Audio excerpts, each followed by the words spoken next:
বিহার চালাবে ভূমিপুত্র রায়। এবার কোটানকোটি কথাই বললেন লালু পুত্র। বিহারের রাজনীতিতে ফের একবার তেজস্বীর তোপ বিজেপির বিরুদ্ধে। নাম না করে অবশ্য প্রধানমন্ত্রী নরেন্দ্র মোদী এবং কেন্দ্রীয় স্বরাষ্ট্রমন্ত্রী অমিত শাহকে কটাক্ষ করলেন আরজেডি নেতা তেজস্বী যাদব। গুজরাটের ব্যবসায়ীরা বিহার চালাবেন না বলে বিজেপিকে কটাক্ষ আজ তেজস্বীর। এই প্রসঙ্গে কি বলেছেন অখিলেশ যাদব, শুনুন। মার্জনা করবেন, তেজস্বী যাদব কি বললেন শুনুন।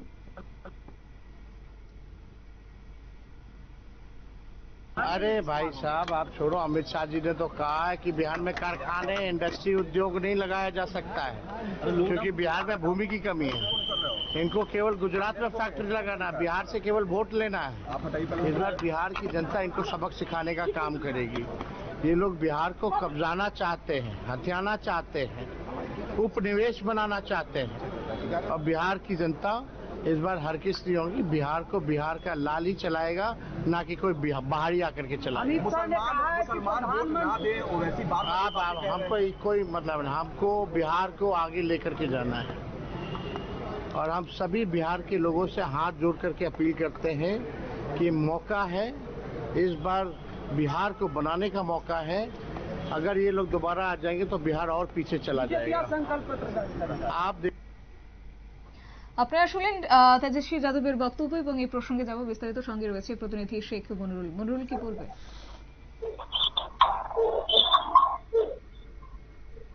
মনিরুল কি শোনা যাচ্ছে? শুনতে পাচ্ছি। হ্যাঁ, যেমনটা বলছিলে।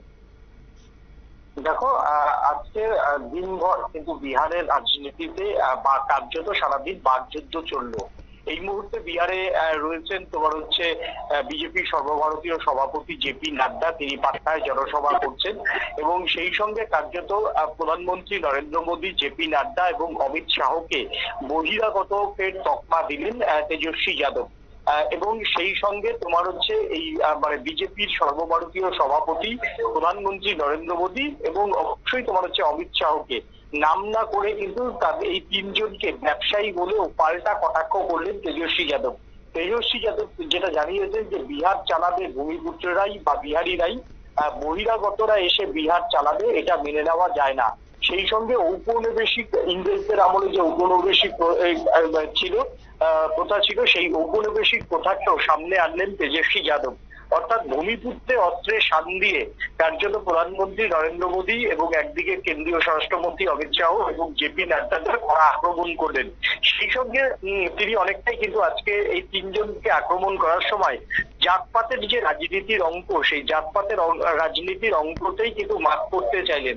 অর্থাৎ যাদব সম্প্রদায়ের যে ভোট, সেই যাদব সম্প্রদায়কে অন্য কোনো গুজরাটি এসে চালাতে পারে না, সেটাও কার্যত নাম না করে কিন্তু অমিত শাহকে আক্রমণ করে যাদব সম্প্রদায়ের ভোটের দিকে কিন্তু যে উগ্র যে তোমার হচ্ছে উগ্র যে জাতিবাদের তাস, সেই জাতিবাদের ট্রাম্প কার্ড খেলার একবার চেষ্টা চালালেন তেজস্বী যাদব। এবং হচ্ছে এবারের ভোটে যদি তোমার হচ্ছে এবারের ভোটে যদি আরজেডি না জয়ী হয় বা ইন্ডি না জয়ী হয়, তাহলে এই বহিরাগতরা বা এই ঔপনিবেশিক প্রথা যে আরো বিহারের মাটিতে কায়েম হবে, সেটাও কার্যত তোমার হচ্ছে জাতিসত্তার ইস্যুতে আরো বেশি করে ট্রাম্প কার্ড খেলে নিজেদের যে জাতিগত ভোট, সেই জাতিগত ভোট আরো কাছে টানার চেষ্টা করলেন অখিলেশ যাদব। মার্জনা করবেন তেজস্বী যাদব, এমনটাই মনে করছে রাজনৈতিক মহলের একাংশ। ধন্যবাদ।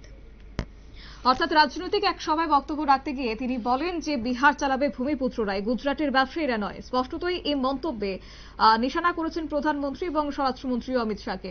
তেজস্বীর অভিযোগ যে কেন্দ্রের বিজেপি সরকার গুজরাটের ব্যবসায়ীদের স্বার্থে দেশ চালাচ্ছে, সাধারণ মানুষ এবং কৃষকদের স্বার্থকে উপেক্ষা করা হচ্ছে। সেই নিয়ে যখন মন্তব্য করেছেন এবং রাজনৈতিক মহলে তেজস্বীর এই মন্তব্যকে ঘিরে জোর আলোচনা শুরু হয়ে গেছে এবং রাজনৈতিক বিশ্লেষকদের অভিমত যে আসন্ন নির্বাচনকে সামনে রেখেই বিহারে এবার বিজেপি বিরোধী ভোট ব্যাংকের একটা বার্তা দিলেন আজ তেজস্বী যাদব। নিয়ে নিচ্ছে ছোট্ট একটি বিজ্ঞাপন বিরতির সঙ্গে থাকুন।